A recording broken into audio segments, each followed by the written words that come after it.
উনি একটা রাজনৈতিক পার্টি করেছেন। অনেকের প্রশ্ন, দরবারের উনি একজন আওলাদে পাক, ইসলাম শব্দটা যোগ করলো না কেন?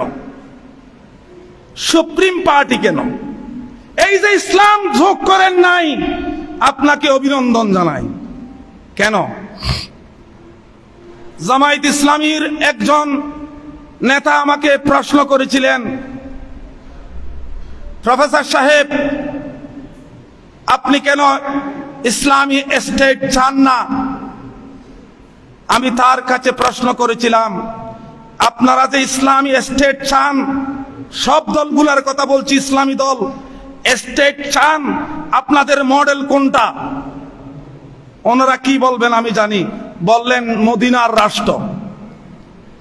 আমি তার কাছে প্রশ্ন করলাম, মদিনার রাষ্ট্র যদি মডেল হয়ে থাকে, রাসূলুল্লাহ সাল্লাল্লাহু আলাইহি ওয়াসাল্লাম যখন মদিনায় হিজরত করেন তখন 200 মাত্র মুসলমান, 6-7 ভাগ মুসলমান, বাকিরা পৌত্তলিক, খ্রিস্টান এবং ইহুদি ধর্মাবলম্বী।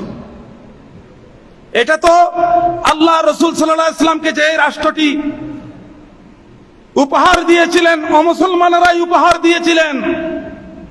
আপনারা তো মাইনরিটি ছিলেন। আল্লাহ রাসূল সাল্লাল্লাহু আলাইহি ওয়াসাল্লাম যেটি আপনাদের মডেল, সেই মডেল রাষ্ট্রটি উপহার দিয়েছিলেন, মেজরিটি ছিলেন অমুসলমান, তারাই উপহার দিয়েছিলেন। এটা তো মুসলমানদের রাষ্ট্র ছিল না। কেন উপহার দিয়েছিলেন? আল্লাহ রাসূল সাল্লাল্লাহু আলাইহি ওয়াসাল্লাম সর্বধর্মের মানুষের অধিকার প্রতিষ্ঠা করেছিলেন, পরবর্তী সংখ্যাগরিষ্ঠ হয়েছিল। এই যারা ইসলামী আন্দোলন করেন, আপনাদের কি নেপালের 6 ভাগ মুসলমান এখানে আপনাদের রাষ্ট্রপ্রধান করবে? শ্রীলঙ্কায় 6 ভাগ মুসলমান, আপনাদের কি রাষ্ট্রপ্রধান তারা করবে, যেটা আল্লাহ রাসূলকে উপহার দিয়েছেন? কেন দিবেন না? এই মদিনার সনদ যেটি ইসলামের মডেল, এটা কি ইসলামী মদিনার সনদ নাকি মদিনার সনদ? মদিনার সনদ। সুপ্রিম পার্টি ইসলামী সুপ্রিম পার্টি নয়, মদিনার সনদ ইসলামী মদিনার সনদ নয়। মদিনার সনদে কি বিসমিল্লাহির রহমানির রহিম আছে? তোমরা ইসলাম যুক্ত করেছো, পলিটিক্যাল ইসলাম, তোমরা বিসমিল্লাহ যোগ করেছো। তোমরা কোন জাতি? এরা বলে মুসলমান জাতি, কিন্তু মদিনার সনদের মধ্যে লেখা আছে পৌত্তলিক, খ্রিস্টান, ইহুদি, মুসলমান সবাই মিলে উম্মতে ওয়াহিদা, এক জাতি। তোমরা তো সব অমুসলমানকে বাদ দিয়ে মুসলমানকেও বাদ দিয়ে ফেলছো, সুন্নি অমুক তমুক বলে। তাহলে তোমরা কি ইসলাম না ওনারা ইসলাম? সুপ্রিম পার্টি যে ইসলামী সুপ্রিম পার্টি না করে, যে ইসলামী মদিনার সনদ না করে, আমি মনে করি প্রকৃত মদিনার সনদকে অনুসরণ করেছেন। এটি আমি সেই জন্য ধন্যবাদ জানাই। যাক, আমি অনেক লম্বা করে ফেলেছি। আমি বলতে চাই আপনাদেরকে, আপনারা একটা কথা মনে রাখবেন, যেটা মেজবান্ডারি দর্শন, প্রধান অতিথির দর্শন, যেটা আলোড়ন সৃষ্টি করেছেন। আমরা ইসলামকে বিকৃত করে ফেলছি, পলিটিক্যাল ইসলাম করে ফেলছি, স্বার্থসিদ্ধি করে ফেলছি।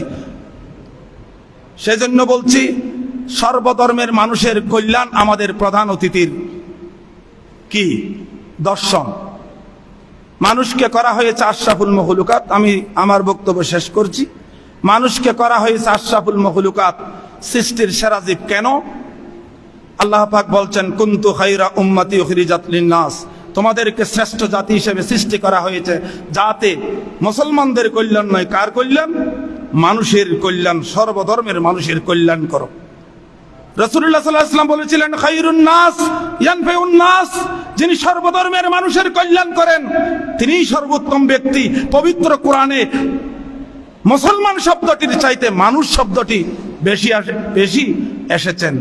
এবং বিদায় হজের ভাষণের মধ্যে হাজিদের উদ্দেশ্যে, মুসলমানদের উদ্দেশ্যে যে ভাষণ দিয়েছেন, একবারও মুসলমান সম্বোধন করেননি, বারবার বলেছেন ইয়া আইয়ুহান নাস, হে হিন্দু, বৌদ্ধ, খ্রিস্টান, মুসলমান, হে মানব মণ্ডলী, হে মানব মণ্ডলী বলে। এখানেই মেজবান্ডারি দর্শন, এখানে আল্লাহ রসুলের দর্শন, এখানেই প্রধান অতিথির দর্শন।